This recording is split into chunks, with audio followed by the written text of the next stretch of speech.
Sobre la referencia espacial. Algunas palabras en español nos dan una referencia espacial.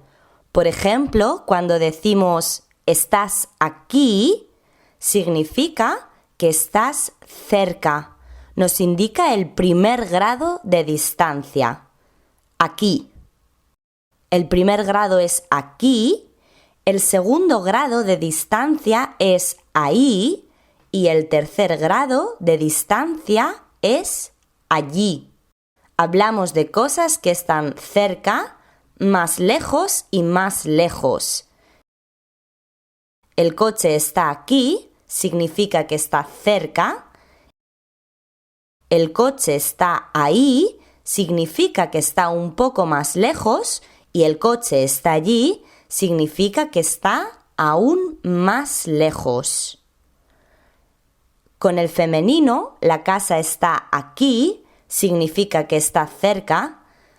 La casa está ahí, significa que está un poco más lejos. Y la casa está allí, significa que está aún más lejos.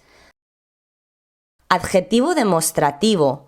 Acompañan al nombre para indicar el grado de distancia. Por ejemplo, el coche. ¿Qué coche? Este coche significa que está cerca, en el primer grado de distancia. Los coches, en plural, estos coches.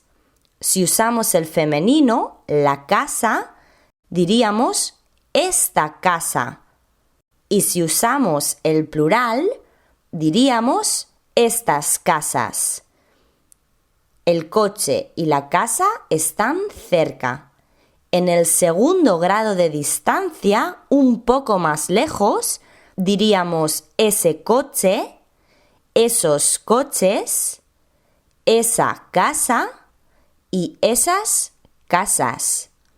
Un pequeño truco para recordar estos adjetivos demostrativos es quitar la T y tener ese, esos, esa, esas.